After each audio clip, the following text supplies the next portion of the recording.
Hey, Ballard Church, I'm so glad you decided to join us online again this week. If it's your first time, I want to say welcome. You picked a killer Sunday or really just a killer message to jump in on. It's kind of going to stand on its own legs. A lot of times I plan out our message series to be a collection of talks because one concept or idea is too much to jam in a thoughtful way into one time of gathering together. But on this one, we're actually getting to kind of stand in between our series. Next week, we're going to kick off a brand new series on September 19th. And man, I cannot wait. It's going to be our fall kickoff here at Ballard Church. And it's always a killer Sunday as we head back into the fall, get back into our routines and rhythms, and a lot of our summer trips we look back on with a lot of fun, a lot of sunburns, and a lot of great memories.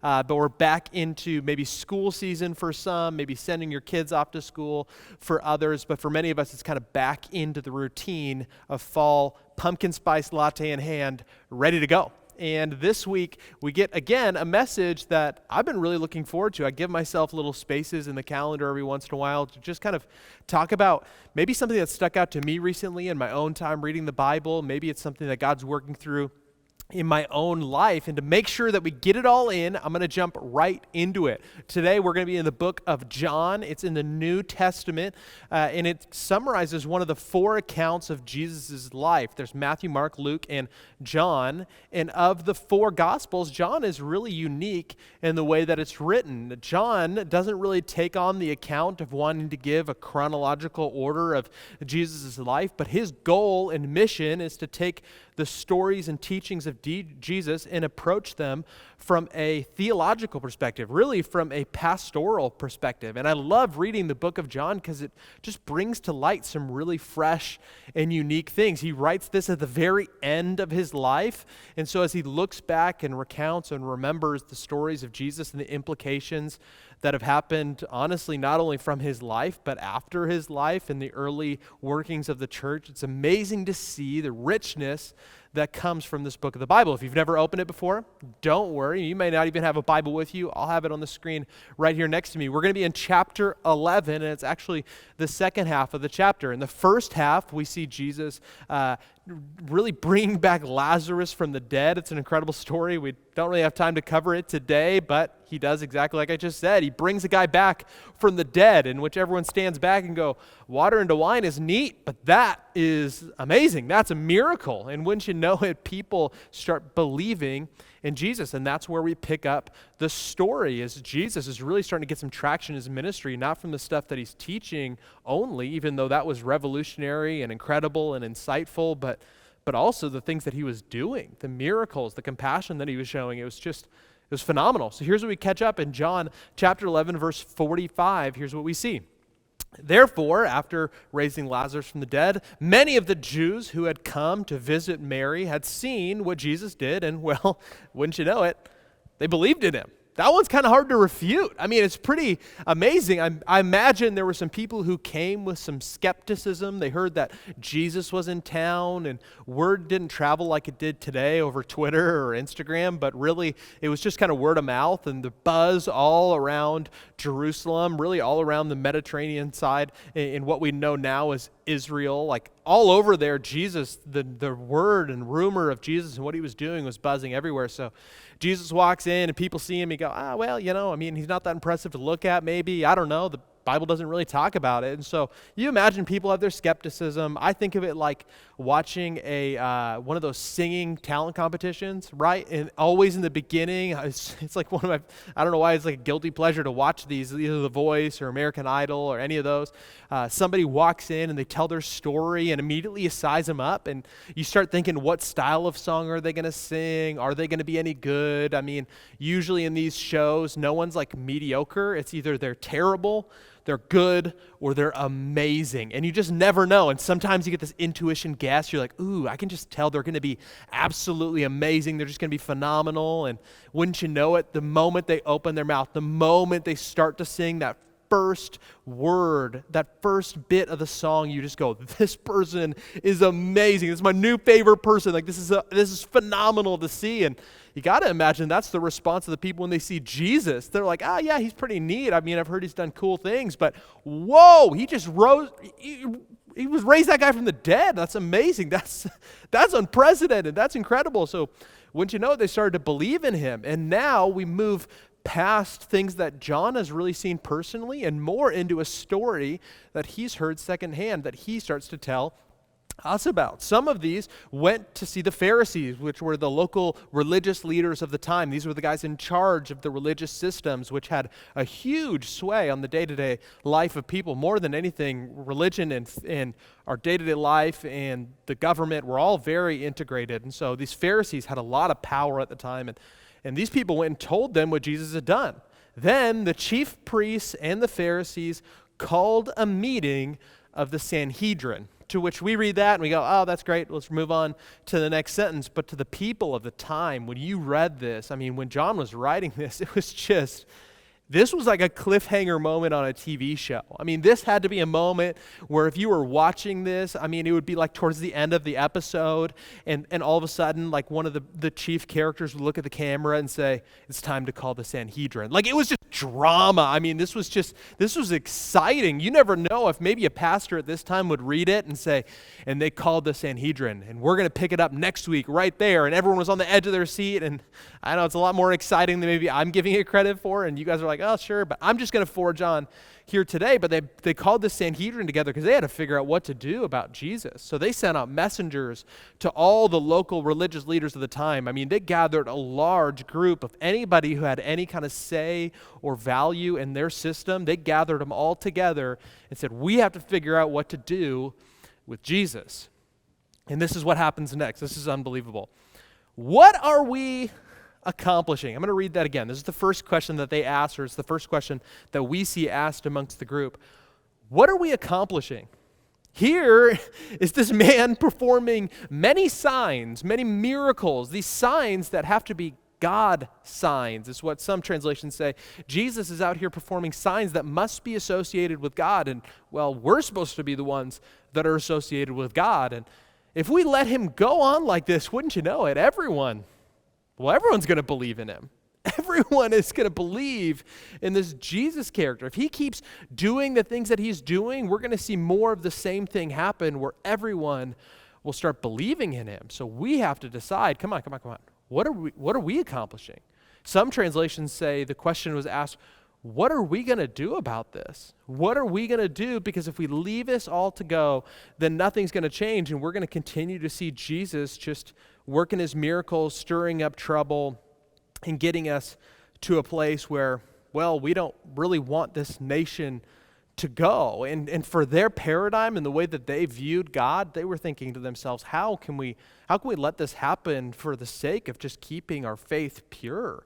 There's no way God would use somebody with an insignificant family from an insignificant city. This is not how God operates. There's no way the things that he's teaching are in alignment with the God that we love and serve. And so we assume that they're offended because if people believe in him, well, then they've missed the mark on faith. That if we're going to keep our faith traditions pure, if we're going to really kind of snuff out these heretics around the world, we have to start to deal with Jesus, because not only is he just a teaching heretic, he's performing some incredible miracles. And so they think to themselves, we have to do something about this. And I like to think that their motivation is purely with good intentions. That their motivation for wanting to deal with Jesus is simply so that the purity of their faith doesn't evaporate, so that people aren't led astray. But what we see in the Bible is something totally different. What we see in the Bible isn't that they were worried necessarily about the purity of faith, but something totally different. That if people started to believe in him, here's what might happen next. If they believe in him, then the Romans will come, and they'll take away both our temple and our nation. That we're less worried about whether or not Jesus is going to corrupt the faith system, but we're more worried that the Romans are going to come and that we're going to lose our comfort and that we're going to lose our power and that we're going to lose our position. And when he starts teaching things like the way we should pray as God, your will be done and your kingdom come, that unfortunately that kind of goes against my will be done and my kingdom come. That the religious leaders of the time, they were trying to establish their will and their kingdom. So if Jesus is teaching these things and backing it up with miracles, well, then wouldn't you know it, he's going to stir the pot enough that Rome is going to come and start to question why we have the seat that we have. And wouldn't you know it, we might lose our power. We might lose our comfort. And quickly we start to look at that, and if you're like me, you judge that, you think, man, that's horrible. That's awful. How dare they prioritize their own comfort and their own power? But if we're really honest, how often do we prioritize our own comfort and our own power? How often do we say, God, I know you've maybe called me to something, but come on, don't mess with my stuff. And a lot of times we start to say things like a 3-year-old would. Honestly, I find myself quoting in my own heart, I find myself quoting my own 3-year-old who says stuff like this when her little sister starts to try and play with her toys. She says, don't mess with my stuff. And when we start to read something in Scripture or we see a teaching of Jesus that maybe have to change our values, that maybe we would have to change the way that we think, that maybe we would have to start open-handedly holding the way that we treat and speak to one another, that I can't do the same things that I've always done, that I just can't do my own thing, that I can't live my own life and work my own truth, and we start to be offended, and maybe we start to act in the same way, and we say, don't mess with my stuff. Come on, Jesus, this is my thing, this isn't your thing. And if we think about it, isn't that the heart of prayer? Isn't that why we pray on a practical level? Prayer for a follower of Jesus is so much more than I pray not to get audited by the IRS. I pray for a great parking spot. I pray for that bonus at the end of the year. I pray that my job, even noble things, I pray that my job would stay intact or that I would stay healthy. It's bigger than that. If we remember prayer is simply the concept that prayer is saying, I am more committed to getting God's will than getting my way. I'm way more committed to getting God's will in my life than getting my own way or getting my own agenda across. And unfortunately, as quick as it is to look at what the Pharisees were doing at the time and go, oh, that's gross. Like they just wanted to keep their own power. I mean, not much changes. I still do that today. I still contend for it. I still have to humble myself and pray, God, may your will be done, even though I don't see it in the moment, even though I really want my way and I think my way is the best way. Help me see your way. And in the midst of this Sanhedrin meeting, when everybody's kind of arguing, everyone's frustrated, it seems like a ray of hope shines into the meeting. It seems like this ray of sanity finally breaks through in the meeting, and here's what we see as John continues this story. Now, one of them, named Caiaphas, who was the high priest that year, I mean, he was El Presidente, he was the chairman of the board. I mean, this is the guy, when he spoke up, it was time for everyone to listen. He spoke up and said, "You know nothing at all." To which as readers, we go, finally, somebody's going to look at them and say, come on, aren't we about God's will, not our way? And isn't this time for us to calm down? And why don't we just invite Jesus here and hear him out, right? Doesn't that seem like it would be the noble thing to do, or at least the wise thing to do? Maybe the religious thing or the faithful thing to do is to invite Jesus to the table and say, hey, we've heard you're working miracles. We don't support some of your teachings. Why don't you kind of bring some clarity as to what's going on? Or even, come on, even if you don't want to be that noble about it, why don't you just at least try and spin the narrative and figure something else out and tell people the real truth, not his truth, and trying to figure it out. So we think, okay, Caiaphas at least is going to bring a good solution to the table, and he's going to kind of quell the crowd a little bit here, but wouldn't you know it, here's how Caiaphas continues. You do not realize that it's better for you that one man die for the people than that the whole nation perish. And you imagine some people probably yelled in support and some people murmured in confusion and thought, hold on. We were just talking about losing our power. You're talking about committing murder. Hold on, so this is so much bigger. Hold on. You're saying that we should kill Jesus? That we shouldn't try and figure this out? We shouldn't try and spin the story? That's too much work? This has turned from something that you would maybe see on TV to an HBO special. I mean, this is now an HBO miniseries. This is provocative. This is challenging. This is disruptive. You're saying that we, as the religious leaders of the time, should just kill Jesus because it's the right thing to do? Because the right thing to do is kill one person instead of maybe letting him drag down the whole nation? And the crowd starts to murmur, and people start to understand, and people actually start to stack hands on this idea that, well, maybe Caiaphas is right. Maybe he does have some point here, that maybe he is bringing something to the table that we didn't understand, but maybe he's alluding to something way bigger. And at this moment, it's amazing to see John, the author, goes from storyteller, where he's recounting the story, and he pulls back a little bit, and he offers his own insights. He really puts some strings together that I don't know if I would have put together unless he did it for me. He really drew some insights and conclusions that maybe took a while for him to draw, and it wasn't until later in life that he could look back and in retrospect. Isn't that amazing how it works in all of our lives? In retrospect, things become a lot clearer, and he was able to look back and the puzzle started to come together, and he drew some conclusions for us. And now he goes from storyteller really to like narrator or pastor in this moment. And he brings together some really neat points based on what Caiaphas said. This is what John's response is in return. He did not say this on his own, talking about Caiaphas and his idea to kill Jesus. But as high priest that year, he prophesied it, that somehow this idea, or this notion, was from God. He said it on God's behalf, that Jesus would die for the Jewish nation. And not only for that nation, but also for the scattered children of God. Also for all people, for all humanity, that all humankind, not just God's chosen elect, like we see in the Old Testament, which is the nation of Israel, but bigger than that, for all people, for people who are outside the lines of faith, for people who don't believe, for people who are skeptical, for all people, this Jesus would die, that this thing had to be set in action, that this storyline, this plot thickening moment had to happen so that Jesus could bring the scattered of nation and bring them together and make them one. That birthed on the heels of dissension, in this chaotic meeting that escalated so quickly and ultimately turned into the suggestion of murder, that out of this panic and desire to hold on to power and this desire to hold on to comfort, out of that, God leveraged it to change the world, to change human history, to change the way that God interacts with creation, to change the way that people are interacting with God and the relationship we have with Him, that goes so far as this put into motion the way that we change the way that we treat each other.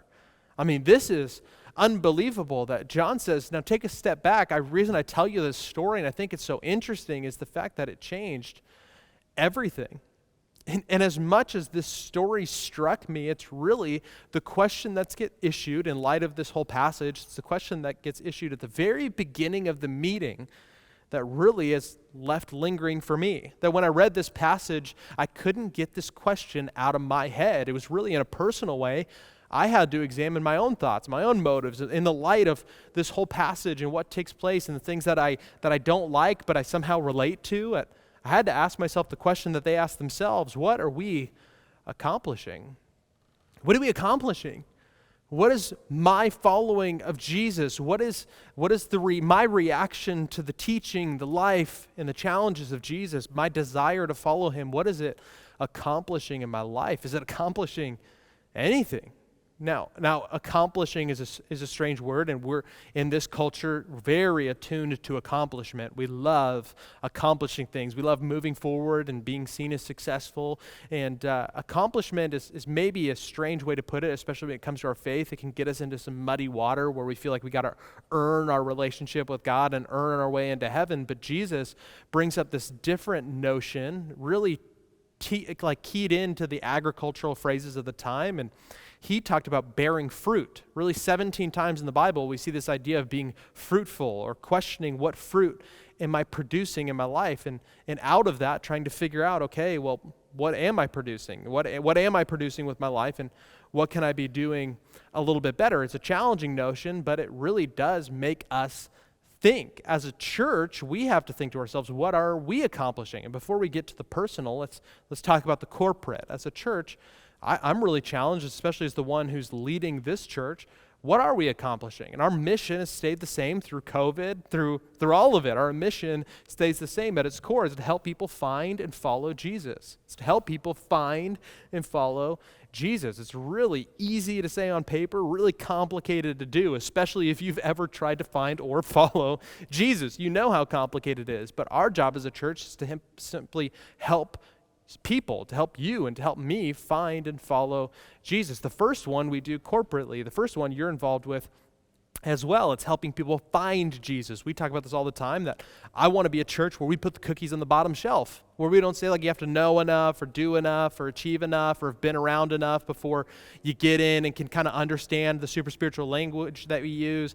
No. We want to make this accessible, because I think Jesus made his teachings super accessible. So we want to help people find Jesus, and it's fun. Every week I get to see you guys stack hands on that vision and help people find Jesus, whether it's standing at the front door, whether it's sharing content like this with friends or family members that you think could be challenged or changed by it, whether it's serving in our kids ministry. Regardless, there's so many opportunities that we have. Even next week, I know a number of you are going to take the opportunity for the fall kickoff to make an intentional ask to a friend, especially if you're local and you feel comfortable with it amidst everything that's going on with Delta and COVID and Mu and Zeta and whatever else is going on. Like you guys feel comfortable about it. You're inviting a friend next week, and you're saying, hey, this should be a priority on our weekend. I'll pick you up at your house. It doesn't matter what, but you're helping people find Jesus. And that's a really cool corporate mission that we have. But the next one becomes way more personal, is how do we follow Jesus? Because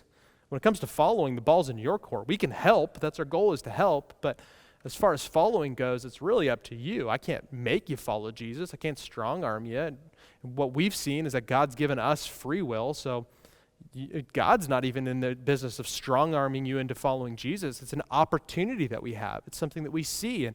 And really, when we examine, especially in light of the conversation of what are we accomplishing, it's how are we following Jesus, we have to start asking questions like Jesus asked. Remember, he asked, how are we being fruitful? In Matthew chapter 7, we see Jesus kind of go on this dialogue of how are we following him, and how do we really tell if we are, more than I feel spiritual today, or I feel better about myself, or I have better ways to cope. Those are all fine things, but Jesus asked us a more direct question. Watch out for false prophets, or those who say they follow Jesus but maybe aren't.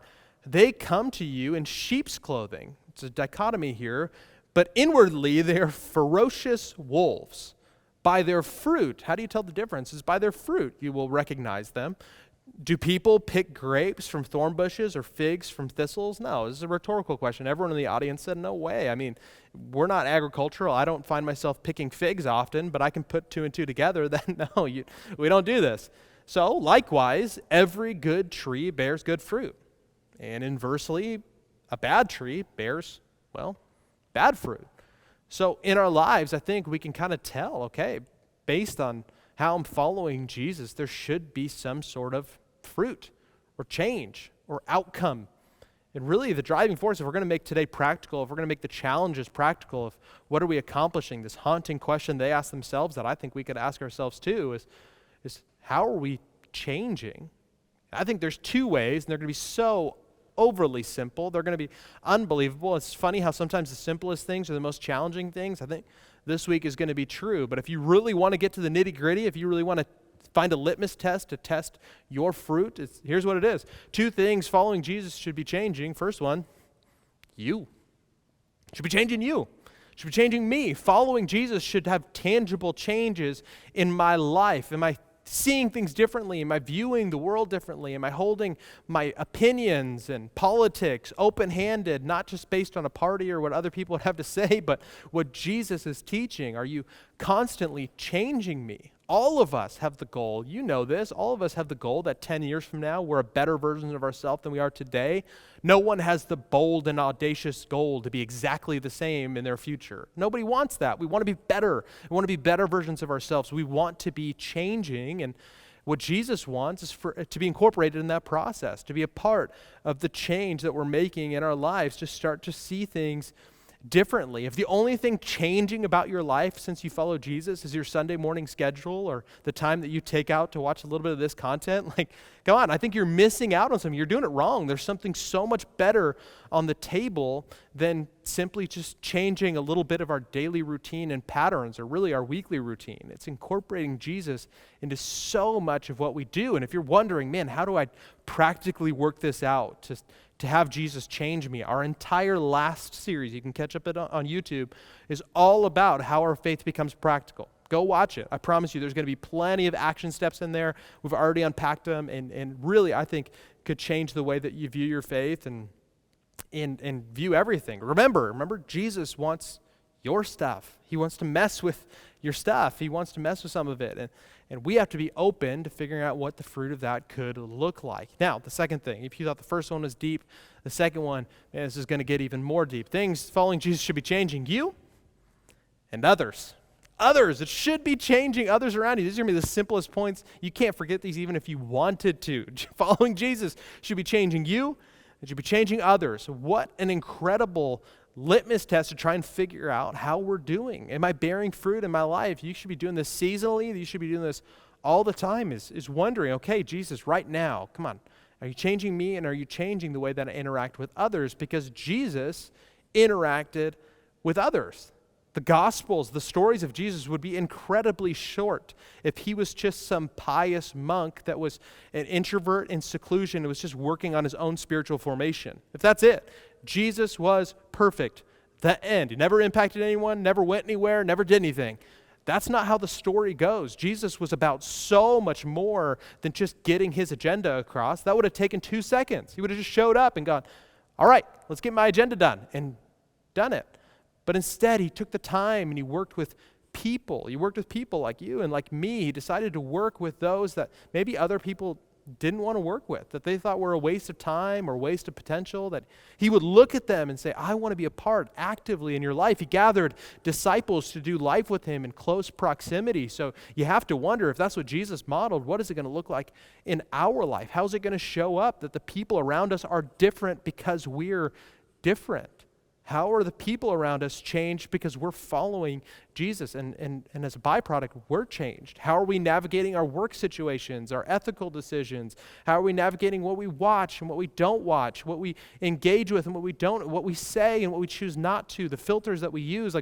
How are we engaged with that based on how we're following Jesus, and how is that impacting the lives of others? I get it. If you're like, hey, come on, Jesus worked miracles and he healed people. If I could do that, man, it would be awesome. Can you imagine your friend calls you up and says like, hey, I got a positive COVID test. And you're like, no, you didn't. It's negative. You're healed. It's like unreal. And this is so awesome. You'd be walking through these overpacked hospitals just being like, everybody, you're healed. And this is great. And everyone would be like, yeah, great. You're impacting others in that way. And I get it. Wouldn't that be nice? Wouldn't that be convenient? But what if the miracles you could work in somebody's life didn't have to be that extravagant?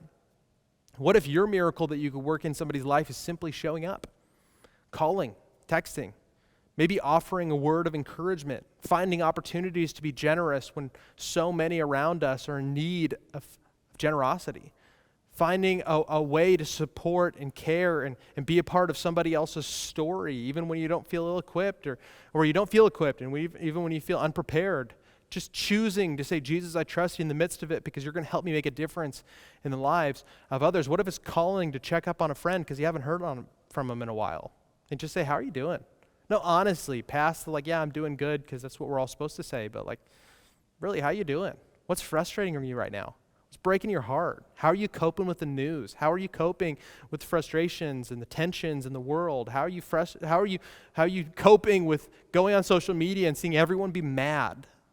Ask these probing questions that really show that you're ready to show up for other people. And for all of us, I think at the end of the day, if I had to boil down this concept into a question that was maybe more portable, a question that we could write down and choose to let be a lens into our own life and our own faith later on down the road, it's simply this: how is following Jesus changing me and those around me? If I'm really honest, and you get to answer this question, I don't know the answer, but if you're really honest, I don't think this is one that you need to take a lot of time to pray about. I think usually these things come to mind pretty quick, but how is following Jesus changing me? And as a byproduct, or maybe in a similar way, how is me following Jesus changing the lives of the people around me? And for some of you, a question or an answer to that question came up really quick, and that's awesome. I celebrate you. Way to go. Hopefully you're moving in the right direction. I challenge you and encourage you to whatever we can do to help you continue to follow Jesus. That's awesome. Celebrating you in that. I bet it's a lot of hard work, and I bet it's taken a lot of time and a lot of patience and a lot of humility and setting aside of pride and time and schedule and money, whatever it is, and it's taken some time. So I encourage you. Way to go. It's awesome. For some of you, the answer to this question hasn't been as clear. For some of you, if you're really honest, the answer is not much. It's not really changing much about me. It's not really changing much about the people around me. And the natural inclination when you hear something like no or nothing is to feel guilty or shameful. It's to feel bad about what you haven't done. And yeah, that makes sense, but it's not the way that Jesus taught. Jesus didn't say shame on you, because he knew that wouldn't produce lasting change, just to make people feel bad so they try and do better next time. That wasn't the goal or motivation. What Jesus did is help people recognize the opportunity that, yeah, maybe it hasn't yet. Maybe following Jesus, you haven't given it the time or the attention that it needs to really change you or change others around you. But realize the opportunity's there. And if you ask yourself the challenging question like they asked themselves, what are we accomplishing in the light of what Jesus did and how he changed the world? And I get it, he's the Son of God. I get it, he's God in human form. I get it. So I'm not saying we try and be exactly Jesus, but man, we strive to be, don't we? We strive to be more and more like him. We strive to let him change us. And I know for me, this is a challenging question. It's God, how are you changing me? And as a result, are you showing up in the way that I engage with the people around me? Are they seeing you through me? Are they getting a glimpse into what heaven could be like based on how they interact with me? Glimpse into a relationship of grace and hope and joy and peace that only you can provide based on how they encounter me and how I show up on a daily basis. I don't say it so I can get down on myself. I say it because the opportunity is there, and man, what a thing to strive for. What an opportunity that we have.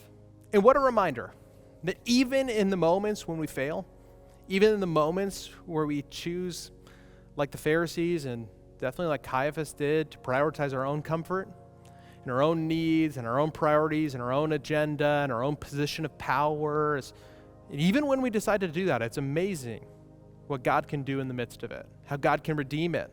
That God can look at it and make the best of a situation. That he can flip it on its head, and something that was used and intended for evil can be used for good to unite and change the whole world. What if in a spirit like that, as we look around and there's plenty of people, including me, who always are looking to put themselves first, that we can realize and humble ourselves and say, God, would you work in the midst of it? Would you be a part of what's happening in this world? And would you start with me? Start with my life. Start with asking the challenging question, like, how is following Jesus changing me and those around me? And in light of that, I think let's pray. Let's take a moment and just ask God to start with us. Let's pray together. God, thank you that you're able. Thank you that you're close. Thank you that you're attentive. Thank you that you came and you sent your son that the world might be redeemed. Thank you for John, for keeping these incredible stories and drawing things together so that we might be encouraged and reminded that even in hard situations that you are working good in all things. So today, I pray that as we look to our own life and we examine the fruit of our life and we ask the question, what are we accomplishing? That Jesus, you would show us the opportunities that are ahead. Encourage us to what's before us. Jesus, help us be changed as we follow you, to be more like you. In your name we pray. Amen and amen. Well, God bless you guys. I can't wait for next week as we kick off a brand new series called Over It, and just can't wait to see all about it. We'll see you right back here next week at Ballard Church Online.